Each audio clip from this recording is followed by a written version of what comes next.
Bismillahirrahmanirrahim. Assalamualaikum warahmatullahi wabarakatuh. Dengan saya Ibu Dwi Novitasari yang biasa dipanggil Ibu Novi. Kita melanjutkan video pembelajaran tentang sistem imun. Ya, ini kita pelajari tentang nomenklatur dan lokasi sel sistem imun. Untuk sebentar saya cari poin. Untuk sistem imun, tadi kita sudah pelajari sel sistem imun ada yang bersifat adaptif, ada yang bersifat innate. Untuk yang bersifat adaptif, ada sel-sel fagosit, ya ada neutrofil, eosinofil, basofil, monosit. Kemudian ada yang tipenya sel limfosit, itu ada T cell dan B cell. Ini adalah sel yang bersifat adaptif, innate immunity. Kalau yang ini adalah innate immunity. Kemudian NK cell dari sumber yang saya dapat itu termasuk sel limfosit, tetapi dia tidak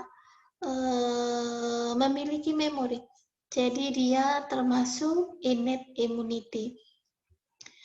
Karena dari pewarnaan dia bergranul, maka dia disebut granulosit. Karena pewarnaan sel dari nukleusnya dia hanya mononukleus, maka disebut mononuklear. Untuk sel di jaringan, ada sel eosinofil jaringan, kemudian ada sel mas, ada makrofag, ada sel dendrit, ada limfosit T, ada sel plasma, dan juga ada NK sel. Untuk neutrofil, eosinofil, basofil, dan monosit ini tidak ada di jaringan, ini adanya di plasma darah. Dari hematopoiesis, di hematopoiesis ada sel mieloid progenitor, ya dia bisa menjadi myeloblas dan monoblas. Myeloblas dia akan menjadi nih sel eosinofil, basofil, neutrofil, ya monosit, dan kalau yang monoblas akan menjadi monosit dan sel dendrit. Kalau yang myeloblas ini yang akan menjadi polimorfonukleat sel.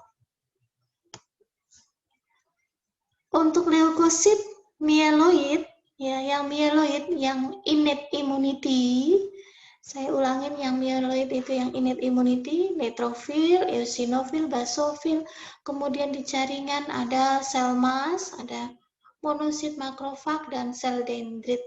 Kalau dari morfologinya, ini polimorfonuklear, monosit, makrofag, sel dendrit, ini monosit. Kemudian dari jumlahnya, jumlah terbanyak adalah neutrofil. Jumlah terbanyak di plasma adalah neutrofil, kemudian ada basofil, ya, kemudian ada eosinofil yang sedikit. Monosit lumayan tinggi, tetapi ini di jaringan, ya. Ini pemeriksaannya di jaringan yang spesifik. Fungsi utama dari neutrofil ini memfagosit dan mendigesti mikroba.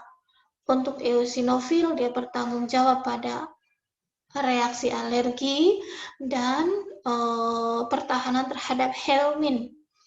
Basofil juga memediasi alergi atau hipersensitivitas.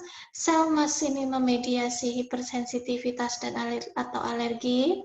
Kemudian monosit ini merupakan prekursor atau bakal makrofag, tetapi masih ada di sirkulasi darah. Bakal makrofag yang berada di pembuluh darah. Setelah usia 40 hari dia akan migrasi ke jaringan, ya, menjadi makrofag di jaringan. Makrofag sendiri dia bisa memfagosit dan mendigesti mikroba, serta dia juga berfungsi ganda sebagai APC, antigen presenting cell, kepada sel T.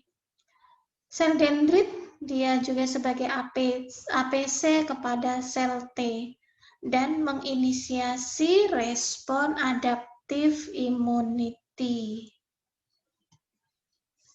Untuk maturasi. Maturasi itu penuaan, ya, pematangan limfoid di timus, ya. Limfoid dibentuk di sumsum tulang, ya. Untuk pematangannya yang sel T prekursor dari limfoid progenitor yang berada di sumsum tulang, dia akan migrasi ke timus dan mengalami maturasi serta diferensiasi. Untuk sel B tetap maturasi ada di sumsum tulang. Untuk diferensiasinya nanti menjadi sel plasma dan antibodi baru terjadi di jaringan luar. Selanjutnya spesifik leukosit limfoid, ya, ada sel B, sel plasma, sel T dan natural killer T cell serta natural killer cell ini yang innate immunity, yang lainnya adalah adaptive immunity, ya. Sel B ini fungsinya untuk membentuk imunitas humoral karena dia yang akan berubah bentuk menjadi sel plasma.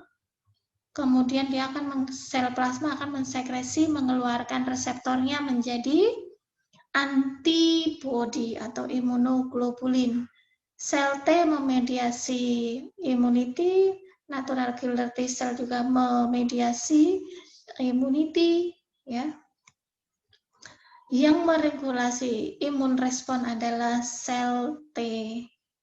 Untuk NK cell dia bisa langsung memfagosit, dia berfungsi sebagai imun respon terhadap mikroba atau infeksi virus. Sel fagosit, ya, ada proses yang terjadi selama fagositosis, ya.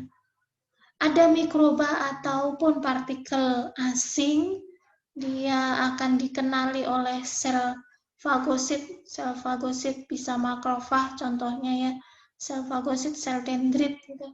Nah, pengenalan mikroba dia akan diingesti, ini membentuk body, membentuk podosit itu kaki-kaki untuk memfagosit.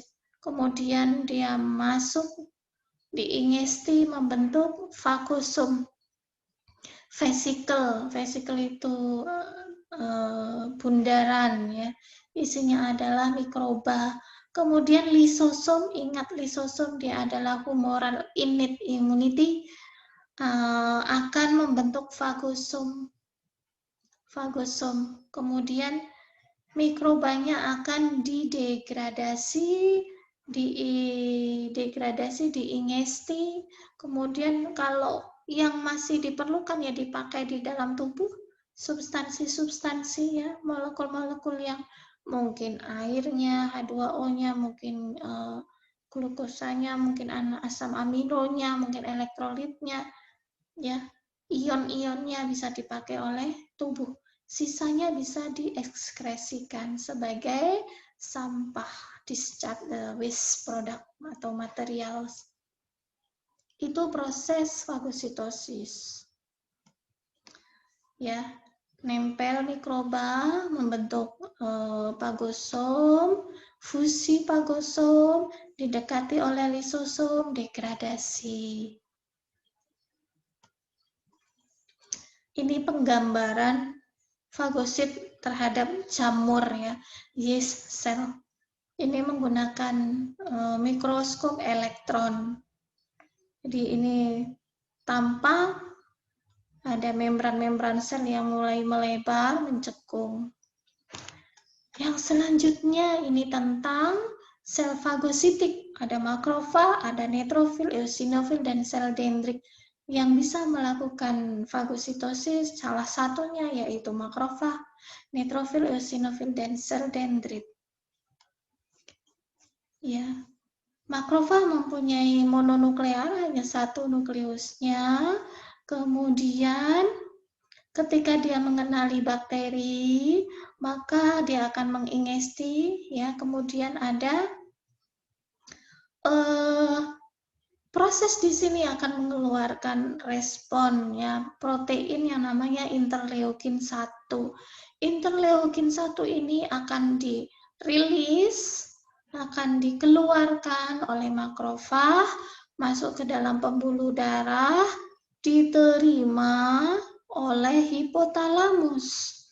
Hipotalamus ini dengan aktivasi dari interleukin akan mensekresi prostaglandin.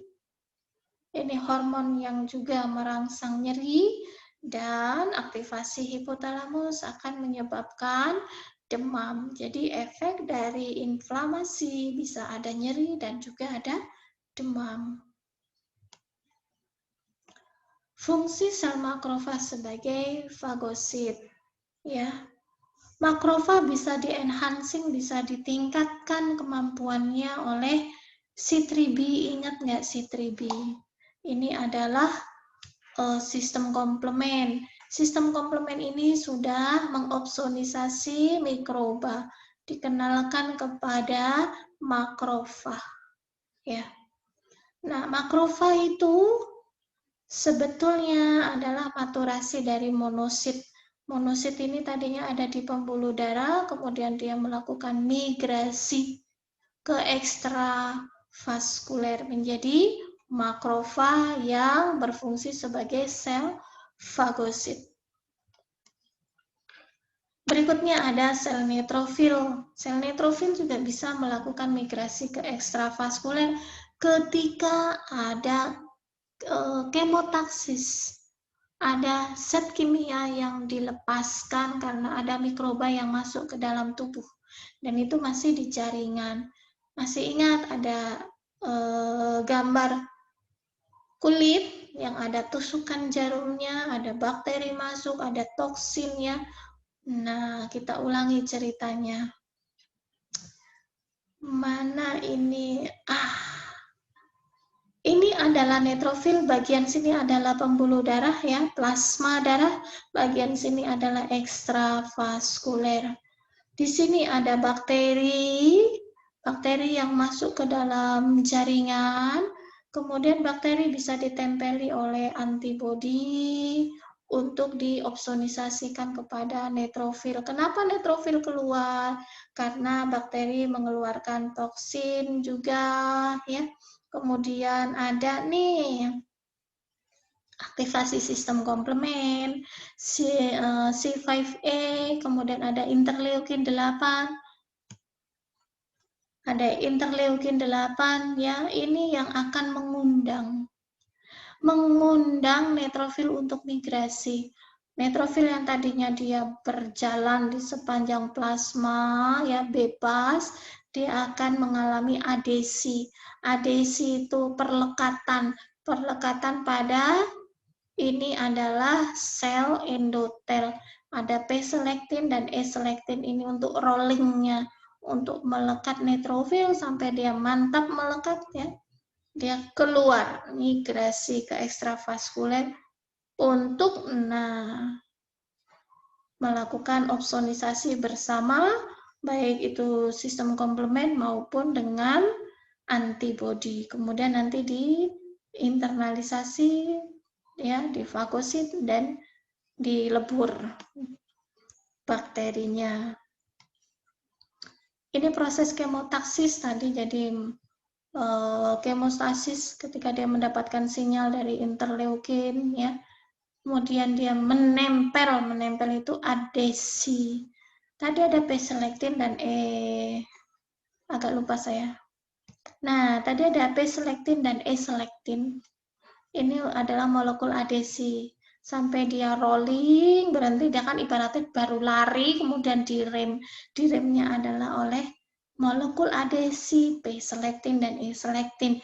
Kemudian dia rolling, ya, mengerem sampai akhirnya dia ada proses, kan ada prostaglandin juga diproduksi, ya, sehingga endotelial, sel endotelial dari pembuluh darah juga merenggang, akibatnya bisa disusupi.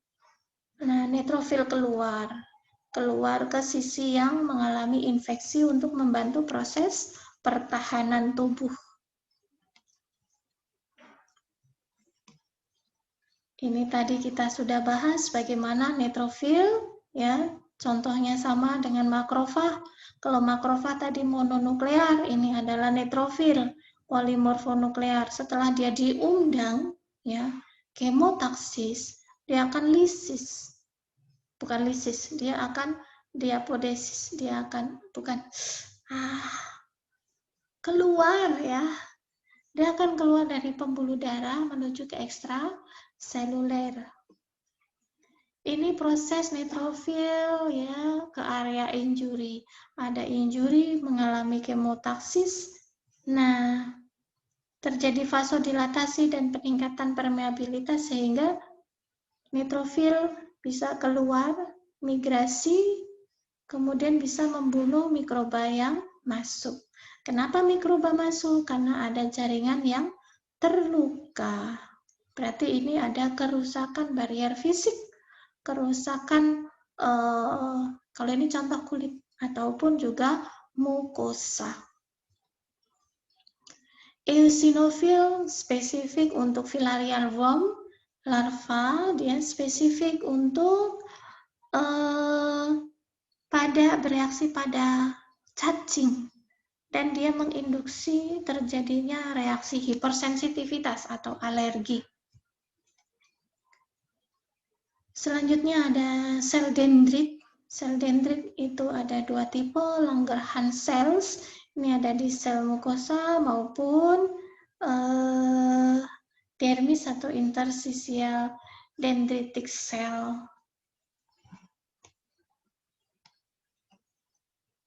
Sel dendrit itu menghubungkan antara innate immunity dengan adaptive immunity karena sel dendrit berfungsi sebagai APC. Ini ada mikroba yang ditangkap oleh reseptor, bisa Mannus reseptor ataupun scavenger reseptor, kemudian diproses, ya,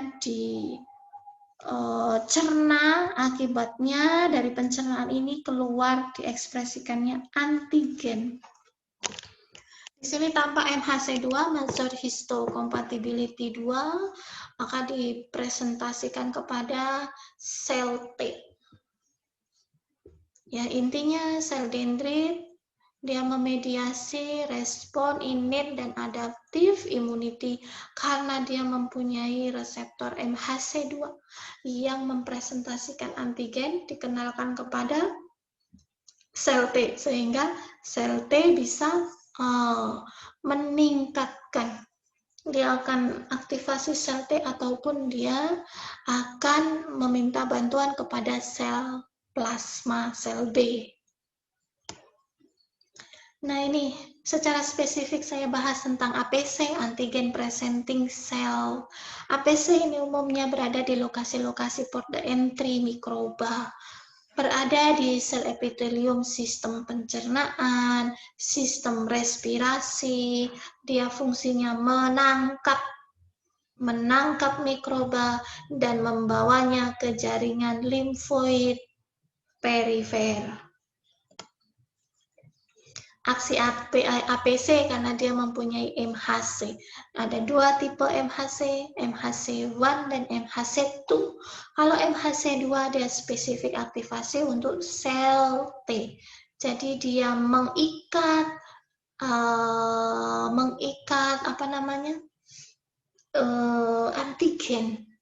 antigen untuk diberikan kepada sel T ataupun sel B. Untuk sel dendrit sebagai APC, dia akan mengaktifkan sel T. Ini adalah sel T-nya, ini yang putih adalah sel dendrit. Sel dendrit dia kan tadi sudah membunuh kuman, kemudian mencerna kumannya dan mengeluarkan namanya antigen.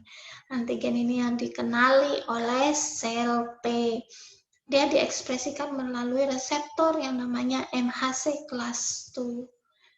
Dia akan berkontak dengan T sel reseptor. reseptor, ya, tidak usah secara spesifik. Intinya APC tadi mengekspresikan, memberikan antigen kepada sel limfosit. Sel dendrit juga bisa memberikan kepada antigen kepada T helper, ya. Setelah mencerna, berkenalan dengan mikroba, dicerna, diekspresikan antigennya melalui MHC kelas 2, bisa diberikan kepada signalingnya kepada sel T helper. Selain sel dendrit tadi, APC juga ada makrofag. Makrofag dia bisa memakan langsung, setelah dimakan, dicerna, dipresentasikan antigennya. Antigen dipresentasikan kepada sel T helper. Ini adalah makrofag memakan mikroba, kemudian dicerna, kemudian diekspresikan molekul yang lebih kecil, yaitu antigen, melalui reseptor namanya MHC2. Kontak MHC2 yang membawa antigen dengan reseptor sel T helper. Ya, nanti sel T helper dia mengalami maturasi, ya, kemudian bisa memediasi immunity humoral, juga bisa mengaktifkan sel B memproduksi antibodi, ataupun dia meningkatkan kemampuan untuk membunuh bakteri. Makrofag selain mengaktifkan T helper, dia juga mengaktifkan sel T sitolitik. Makrofag memakan mikroba, dicerna, kemudian ada antigen diekspresikan. Sel T sitolitik langsung membunuh mengeluarkan enzim-enzim untuk membunuh virus ataupun sel-sel yang sudah terinfeksi. Untuk sel limfosit memiliki reseptor spesifik untuk antigen, memediasi, memperantarai adaptive immunity, ya. Tadi kita sudah bahas sedikit reseptor spesifiknya, ada TCR, ada TCR itu T cell reseptor, ada BCR, B cell reseptor. Memediasi atau memperantarai adaptive immunity. Jenisnya ada sel B dan sel T. Untuk diferensiasi sel T, dia bisa menjadi T helper, sitotoksik, maupun memori T cell. Untuk sel T bisa menstimulasi diferensiasi sel B. Jadi kontak sel T dengan sel B, saya ulangi, kontak sel T dengan sel B itu melalui reseptor TCR, T-cell reseptor yang kontak dengan MHC2 yang dimiliki oleh sel B. Jadi sel B itu juga sebagai APC kepada sel T. Maka sel B akan dijawab dengan protein inflamasi, ada interleukin 6, ada tumor growth factor, ada interleukin 4, lactoferrin, ya. Itu menyebabkan sel B mengalami proliferasi, memperbanyak diri dan melakukan diferensiasi, melakukan pembedaan. Ada yang membentuk memori, ada yang membentuk sel plasma, dan ada yang membentuk sel beta di germinal center. Untuk limfosit B, tadi di awal kita sedikit bahas fungsinya, ya, setelah pengenalan antigen. Kemudian dia akan melakukan diferensiasi menjadi sel plasma dan mengeluarkan antibodi. Ingat kembali fungsi-fungsi dari antibodi. Ada apa saja? Kita ulangi.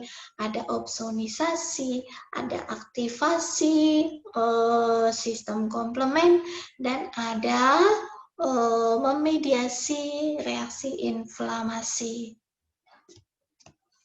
So, ini simpulan perbandingan dari imunitas aktif dan pasif, imunitas adaptif dan innate immunity, dapatan atau bawaan, banyak bahasanya ya. Yang penting Anda paham. Ketika bicara aktif berarti itu sama dengan adaptif ya, sama dengan dapatan. Kita bicara pasif itu sama dengan innate immunity ataupun bawaan. Untuk mekanismenya, untuk aktif itu memproduksi produce actively by host immune system. Kalau yang ini pasif, dia no partisipan. Induksi biasanya karena infeksi, atau kita induksi secara imunogenesis, imunogen melalui vaksin. Kalau ini pasif, dia selalu ada, selalu ready di dalam tubuh, ya. Atau juga dilakukan karena induksi dari antibodi. Durasi untuk aktif itu cepat, ya, durable dan efektif, cepat dan efektif. Kalau yang pasif itu kurang efektif. Lag pace-nya ada, kalau ini no lag pace. Immunological memory aktif ada, pasif tidak ada. Jadi walaupun terjadi recurrent infection, ya pengenalannya tetap dari awal kembali. Negative pace mungkin ada, ini tidak ada. Kemudian aplikasi pada immune deficient subject, ini yang aktif not applicable. Sedangkan yang pasif efektif in immune deficient host, efektif pada orang dengan deficient immunity. Itu saja yang bisa saya sampaikan. Mohon maaf bila ada ilmu yang salah. Semangat belajar tentang sistem imun. Bila ada pertanyaan, bisa kontak saya. Kita akhiri. Wassalamualaikum warahmatullahi wabarakatuh.